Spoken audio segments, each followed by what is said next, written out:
At ayan mga ka-crypto, balitang XRP po tayo ulit sa video na ito. Sabi po sa ating unang balita dito ay meron pong isang pundit na naglabas ng kanyang pahayag at sinabi niyang $50 to $100 XRP is inevitable by Christmas if Trump makes this move. Ayan, isipin po nyo ang isang Pasko kung saan ang iyong hawak na asset ay lumipad mula sa barya-barya patungong $50 o hanggang $100. Mukha itong imposible. Pero ngayon, meron pong isang matapang dito na prediction ang yumanig dito sa mundo ng crypto. Ayon po kay Kenny Nguyen, sa XRP ay may malaking tsansang maabot nito ang ganitong level bago matapos ang taon. Pero meron pong isang malaking kondisyon. Yan po ay ang pagpirma ni President Trump sa Clarity Act. Ano nga ba ang batas na ito at bakit ito ang itinuturing na golden ticket ni XRP? At ayan mga ka-crypto, yan po si Pangulong Donald Trump at pag-usapan muna natin ang tungkol sa Clarity Act. Ang batas po na ito ay dinisenyo para tapusin ang gulo sa regulasyon sa Amerika. Nilinaw nito kung aling mga digital assets ang ituturing na securities at alin ang commodities. Dito rin itatakda kung sino ba talaga ang may kapangyarihan, ang SEC ba o ang CFTC. Para kay XRP, napaka-critical po nito. Ngayon ay bakit? Yan, dahil po sa loob ng maraming taon, ang kawalan ng malinaw na batas ang pumigil sa mga malalaking institution na yakapin sa XRP. Kapag mayroon ng legal boundaries, wala nang takot ang mga exchanges at korporasyon na i-adapt sa XRP sa kanilang mga system. Ang Clarity Act ang magbibigay ng selyo na si XRP ay isang regulated asset na handang gamitin sa domestic at saka international transactions. Ngayon ay heto po ang mas nakaka-excite na balita. Hindi lang ito basta pangarap dahil mismong ang CEO ng Ripple na si Brad Garlinghouse ay nagbigay na ng kanyang estimate. Ayon kay Garlinghouse, mayroong 90% chance ng Clarity Act ay maging ganap na batas bago po matapos ang April 2026. Ngayon, kung mangyayari ito sa loob ng timeline na ito, magkakaroon po ng sapat na panahon sa second half ng taong ito, 2026, para sa isang napakalakas na price gain.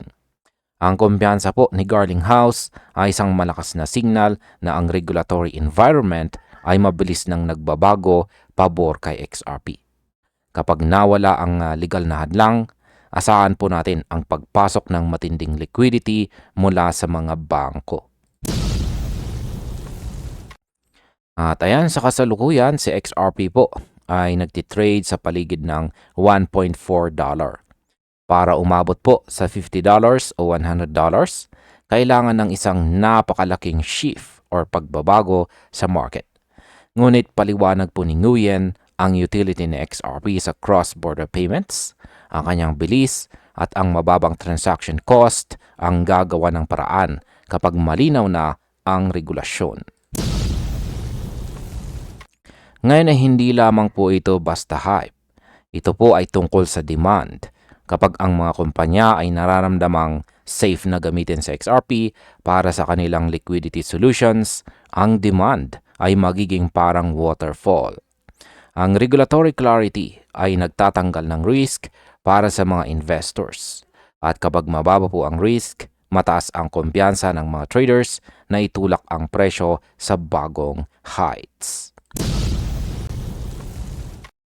At ayan, narito na po ang aking opinyon tungkol dito. Sa aking pananaw, ang 2026 ang taon kung saan ang politics at crypto ay magsasama para sa isang perfect storm. Ang Clarity Act ay hindi lamang po basta papel. Ito ang susi na magbubukas ng pinto para sa trilyong dolyar na pumasok sa XRP ledger. Maring mukhang ambisyoso ang $100 by Christmas. Pero tandaan po natin na ang crypto market ay kayang gumawa ng mga bagay na labas po sa logic kapag pumasok na ang institutional FOMO. Ang pagpirma ni Trump ang magiging hudyat na ang Amerika ay handa ng pamunuan ang digital asset space. Ang tanong ngayon ay handa ka na bang hawakan sa XRP hanggang sa Pasko o bibitaw ka sa gitna ng ingay?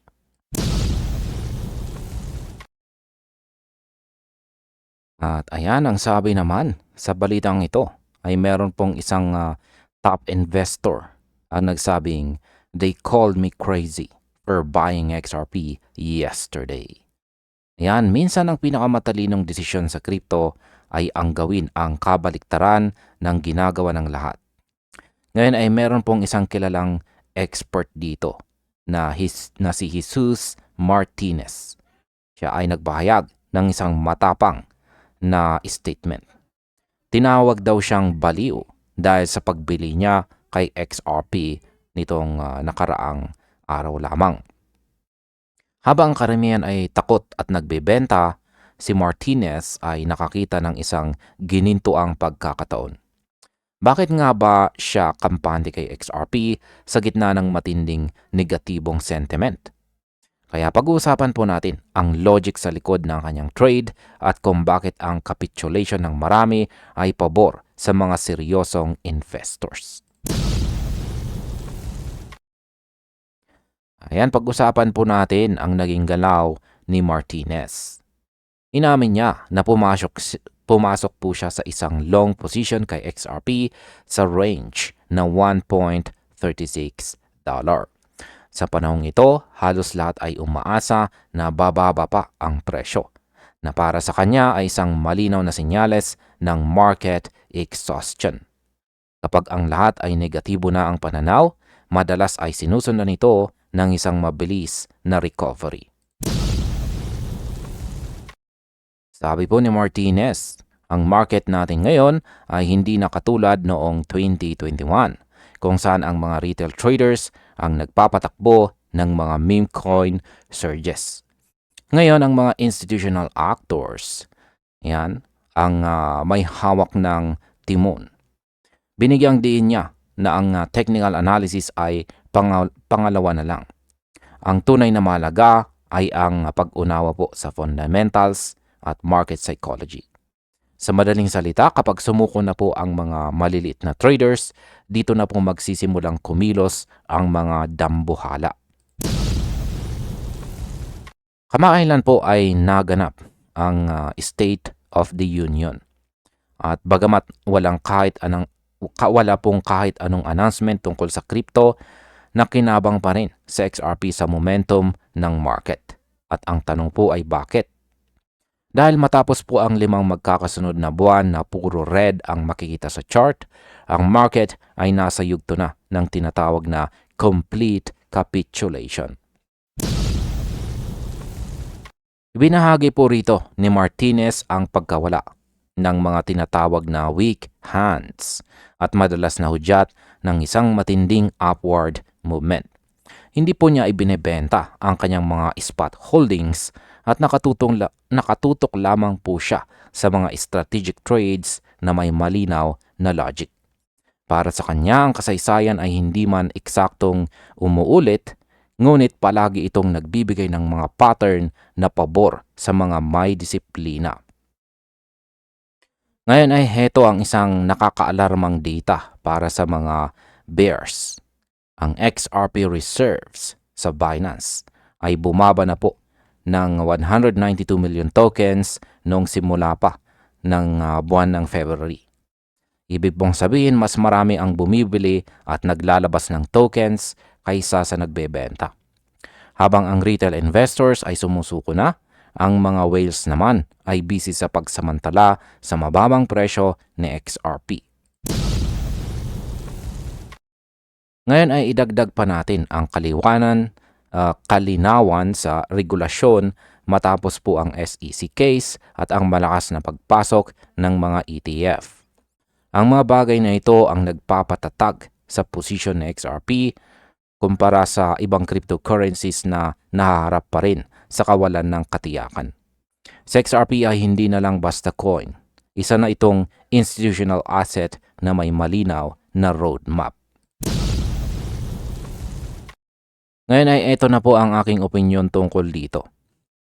Sa aking pananaw sa kwentong ito ay tungkol po sa disiplina.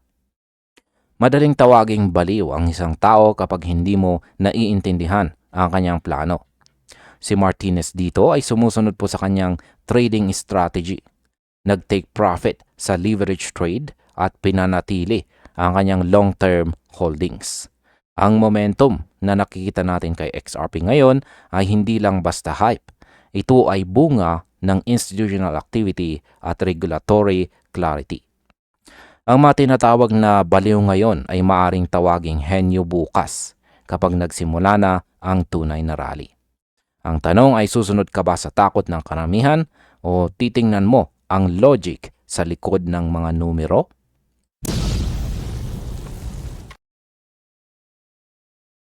At ayan, sabi naman sa balitang ito, Time Traveler, this is what will make a few XRP faithfuls very rich. Ayan, si Time Traveler po ay isa po siyang analyst. Hindi po siya galing sa hinaharap or future. Yan, ginagamit lamang po niya ang pangalang Time Traveler. Ayan, sa dagat ng mahigit 29 na milyong cryptocurrencies, may isa bang asset na sadyang ginawa para sa hinaharap ng buong mundo? Ngayon, muli pong naging maingay ang pangalan ng XRP dahil sa mga pahayag ng respetadong crypto commentator na si Time Traveler. Ayon pa sa kanya, si XRP ay hindi lang basta isa sa mga tokens na nakikita natin sa exchange. Siya po ang foundational layer para sa susunod na global financial system. Ngunit ang tanong, bakit iilan lang ang tunay na nakakaunawa sa potensyal na ito? Yan, pag-usapan po natin ang pambihirang pananaw na ito. Ayon po kay Time Traveler, napaka-rare or napakabihira na makita ang tunay na halaga ni XRP. Sa 8 bilyong tao sa mundo, tinatayang 1% lang ang nakakaintindi sa papel na gagampanan niya. At ang tanong ay bakit? Dahil kailangan mong sundan ng maigi ang mga global events para makita na si XRP ay disenyo para sa financial infrastructure at hindi lang para sa espekulasyon. Habang ang karamihan ay abala sa paghahanap ng susunod na meme coin, si XRP ay dahang-dahang nagiging tulay para sa cross-border transfers, low fees, at saka fast settlements. Ang kanyang blockchain ay binuo para sa efficiency na kailangan ng mga malalaking bangko. Hindi lamang po siya basta barya. Siya ang magiging daluyan ng pera sa buong mundo sa hinarap na tinatawag po nating future-proof financial system. At heto po ang bahagi na siguradong makakapag-isip po sa inyo. Binanggit po ni Time Traveler ang tungkol sa tinatawag na reset. Sinasabing ang kaganapang ito ay magpapayaman ng gusto sa iilang faithful ones. At pagkatapos nito, sila ay maglalaho na lang sa mist. Ang pahayag na ito ay nagbibigay diin na ang timing at awareness ang pinaka-critical na sandata ng isang investor. Ang mga nakakaunawa sa role ni XRP ng maaga ay ang siyang makakakuha ng pinakamalaking benepisyo. Hindi ito usapang short-term trade o mabilisang kita. Ito po ay usapang long-term positioning. Habang ang iba ay nakapokus sa high-volume speculative trading, ang mga holders ng XRP ay nakaposition sa gitna ng isang structural shift sa global finance. Ngayon ay naniniwala po si Time Traveler na si XRP ay umaakit ng mga most intellectual people on this earth. At ang tanong po ay bakit? Dahil ang pag-unawa sa kanya ay nangangailangan ng malalim na pagsusuri sa market trends, global finance at emerging blockchain infrastructure. Hindi po sapat ang makita lang ang chart. Kailangang makita ang mas malawak na picture kung paano binabago ng technology ang paglipat ng halaga sa pagitan ng mga bansa. Ang paglaki ng potensyal ng XRP ay direktang nakatali sa technical capabilities po niya at sa kamalayan ng kanyang mga holders. Ang mga taong nag-aral ng mabuti sa galaw ng XRP ay ang siyang mas handang samantalahin ang mga oportunidad na darating sa oras na magsimula na ang malawakang adoption. At narito naman po ang aking opinyon tungkol dito. Ayan. Ang aking opinyon tungkol dito ay simple lamang po. Ang tunay na yaman ay madalas na nakatago sa plain sight. Ang ideya na si XRP ay para sa mga faithful few ay nagpapaalala sa atin ng market ay hindi lang pabor sa nakakarami, kundi sa mga may conviction. Sa gitna ng 29 million tokens, ang pagpili kay XRP ay isang pagpili sa utility kaysa sa hype. Maaring magmukhang time traveler ang sinumang nakakakita ng hinaharap ng global finance ngayon. Dahil sa huli, ang reset ay hindi po maghihintay sa mga hindi handa. Ang pagiging rich ay hindi lang tungkol sa pera, kundi tungkol po sa pagiging tama sa iyong pagsusuri bago pa man maniwala ang buong mundo. Kaya handa ka na bang maging bahagi ng 1%?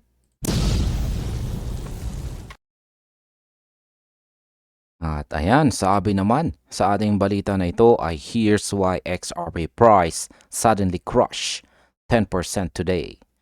Ayan, isa pong magulo at madugong Sabado para sa crypto market ngayon. Ayan, kahapon po. Ayan, kahapon ay nagkaroon ng madugong araw. Sa loob po ng ilang oras ay bigla po kasing sumalubong ang isang malalim na pagbagsak kung saan si XRP ay humataw ng halos 10% pagbaba. Ayan, yan po ay kahapon. Nagkaroon po ng 10% na crash kahapon. Marami po ang nagtatanong, may problema ba sa network? May masama bang balita tungkol sa Ripple? At ayan, ang totoo, hindi po si XRP ang may problema, kundi ang buong mundo. Isa pong geopolitical shock ang yumanig sa mga financial markets at nadamay po ang lahat ng ating paboritong mga digital assets. Ano nga ba ang nangyari sa labas ng mundo ng crypto? Maaga pa lang ngayong araw ay kumalat na po ang mga ulat na ang mga puwersa ng Israel ay nag-launch ng mga strike laban sa mga target sa Iran. Ang balitang ito ay nagdulot po ng matinding tensyon sa Middle East. At ang reaksyon ng global market ay mabilis na risk-off. Ibig sabihin, ang mga investors ay mabilis na naglabas ng pera sa mga risky assets katulad ng stocks at crypto para lumipat sa mga safe havens tulad ng ginto at ang US dollar. Ngayon ay gaano nga ba kaganda ang chart ni XRP bago ang balitang ito? Hindi niya nagawang labanan ang macro forces. Dahil sa takot, higit $100 milyong na halaga ng long positions ang na-liquidate sa loob lang ng ilang minuto. Nang bumagsak po si Bitcoin sa ibaba ng $65,000, sumunod na rin sa agos sa XRP at ang iba pang mga altcoins. Ngayon ay bakit nga ba mas masakit ang tama kay XRP? Sa mga panahong ganito, si XRP ay nagpapakita ng magnified volatility. Dahil mahigpit po ang kanyang ugnayan o correlation sa mga major indices at derivatives market, ang anumang galaw ng hari na si Bitcoin ay mas ramdam ng mga altcoins. Ang mga stop loss orders at mga algorithms ay nag-trigger ng sunod-sunod na bentahan na naging dahilan para magkaroon ng cascading losses. Ang mechanical na aspeto ng liquidations ang nagpalala sa sitwasyon. Kapag ang mga leverage positions ay otomatikong nagsasara, lalong bumibilis ang pagbaba ng presyo. Ipinapakita po nito sa mga ganitong sitwasyon, hindi fundamentals ang nagpapatakbo sa market kundi ang sentiment at ang positioning ng mga traders. Kahit matatag po ang utility ni XRP, naging vulnerability niya ang pagiging isang risk asset sa gitna ng geopolitical panic. Bago pa man ang kaganapan sa Middle East, mayroon nang ipinapakitang kahinaan sa XRP sa technical side. Ito ay nagtitrade na po sa ibaba ng mga key short-term levels at wala po itong matibay na support na masasandalan nang tumaama po ang macro stress. Nang mabasag po ang technical levels ni Bitcoin, mabilis na nailipat po ang downward pressure kay XRP.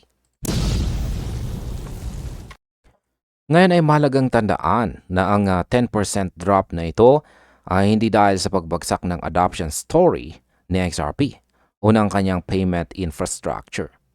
Buo pa rin po ang tiwala ng mga institution at nananatiling matatag ang kanyang technology. Ang nakikita natin ngayon ay ang normal na behavior ng XRP bilang isang risk asset sa tuwing mayroong acute fear o matinding takot sa buong mundo. At ayan, narito na po ang aking opinion naman tungkol dito. Sa aking pananaw, ang mga ganitong Black Swan events ay ang tunay na test para sa mga holders. Madaling maging bullish kapag green ang market, pero sa mga araw na katulad nito, masusukat ang ating conviction. Ang pagbagsak ng XRP ay dahil sa panlabas na stress at hindi dahil sa internal na problema. Hanggat hindi kumakalma ang tensyon sa Middle East, asahan nating mananatiling unsettled ang market. Para sa mga long-term investors, ang mga ganitong crash ay madalas na nagbubukas ng pinto para sa mga strategic entries. Basta't alam mo ang fundamentals ng XRP, nananatiling intact. Ang market ay babalik din sa balanse kapag humupa na ang takot. Kaya ang pinakamahalagang gawin natin ngayon ay bantayan ang mga support levels at huwag pong magpadala sa emosyon.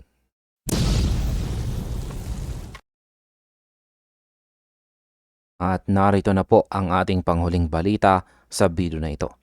At ang sabi rito ay technical analyst has a message to XRP holders. Ayan, mayroon pong mahalagang mensahe ang sikat na analyst na si Chart Nerd para sa lahat ng may hawak kay XRP. Ngayon sa XRP po ay nakatayo sa isang tinatawag na decisive macro level. Hindi ito ordinaryong price support lamang. Ito ang linyang naghihiwalay sa isang matinding bear market at sa simula ng isang bagong expansion cycle. Ang tanong po ng marami, ito na ba ang hudyat ng paglipad o kailangan pa nating maghanda sa mas mahabang paghihintay? Ngayon ay pag-usapan po natin ang technical na aspeto. Sa ngayon, sa XRP ay direktang nakaupo sa kanyang 200-week Exponential Moving Average o EMA na nasa bandang $1.41. Sa mundo ng trading, ang linyang ito ay itinuturing na Ultimate High Timeframe Arbiter. Ayon po kay Chart Nerd, ang kasalukuyang positioning ng XRP ay walang halong biro at walang puwang para sa kalituhan. Ngayon ay bakit nga ba ito mahalaga? Mahalaga po ito ka-crypto dahil sa kasaysayan ng XRP, ang 200-week EMA ang naging boundary sa pagitan ng malulupit na bear markets at ng mga multi-month uptrends. Kapag ang presyo ay nanatili sa itaas ng linyang ito, nagsisilbi itong launch point para sa malalaking upside expansions. Pero kapag ito ay nabasag ng tuluyan, asahan ang tinatawag na brutal and extended downside. Ang $1.41 level ang siyang magdidikta kung saan pupunta ang macro trajectory ng XRP sa mga susunod na buwan. Ngayon ang sitwasyon. Yan, ang sitwasyon po ngayon ay inilarawan bilang binary sa kalikasan. Ibig sabihin, dalawa lang ang pwedeng mangyari. Hold or break. Kung kakayanin po ni XRP na gawing matibay na sahig ang $1.41, ang susunod na kabanata ay ang muling pagbuhay sa bull market support band. Maraming investors ang naniniwala na ito na ang 200 WEMA retest na magpapatunay kung gaano katatag ang pundasyon ng asset. Ngunit, may babala na rin ang eksperto. Kung mabibigo raw sa XRP na protektahan ang level na ito, maaaring bumukas ang pinto para sa isang liquidity patungo sa 0.5 Fibonacci retracements. Ibig pong sabihin, ang anumang pagkakamali sa puntong ito ay maaaring magresulta sa mas matagal na accumulation phase bago tayo makakita ng panibagong rally. Ito po ang dahilan kung bakit ang bawat galaw na XRP sa paligid ng $1.41 ay binabantayan ng maigi ng buong community. Yan, sa kabila po ng linaw ng chart, may mga boses din na nagpapaalala ng pag-iingat. Habang si Chart Nerd ay nakatutok po sa 200-week EMA, ang ibang traders ay nagmumungkahi o nagsasabi na huwag kalimutan ang mas malawak na geopolitics at saka institutional adoption. May mga nagsasabi na ang mga kaganapan sa ibang bansa at ang bilis ng pagyakap ng mga bangko kay XRP ay maaaring maging mas matinding driver kaysa sa anumang technical na guhit. Gayunpaman, hindi natin maikakaila na ang technical na analysis ay nagsisilbing mahalagang validator. Kapag ang presyo ay sumunod sa 200-week EMA, nagbibigay ito ng kumpiyansa sa mga malalaking players na pumasok sa market. Si Bitcoin at si Ethereum ay dumaan din sa mga ganitong yugto. At sa tuwing nire-respeto ang 200-week EMA, laging may kasunod na malaking pagbabago sa trend. At narito na po ang aking opinyon tungkol sa balitang ito. Yan, wag po nating baliwalain ang kapangyarihan ng $1.41 price level. Sa trading, ang make or break signal na ito ay bihirang mangyari. At kapag nandyan na ito, kailangan mong maging handa sa parehong senaryo. Sa tingin ko, ang pagiging stuck or pagkaipit ni XRP sa linyang ito ay isang test ng conviction para sa mga holders. Ang macro trend ay hindi nabubuo sa loob ng isang araw. Pero ang pundasyon nito ay inilalatag sa mga ganitong kritikal na sandali. Kung naniniwala ka sa utility ng XRP, ang $1.41 ay hindi dapat maging dahilan ng takot, kundi isang gabay para sa iyong long-term strategy. Tandaan po natin, ang market ay lagi pong binabayaran ang mga taong marunong bumasa ng signal sa gitna ng ingay. At ayan mga ka-crypto, hanggang dito na lamang po tayo sa video na ito. Marami pong salamat sa panunood.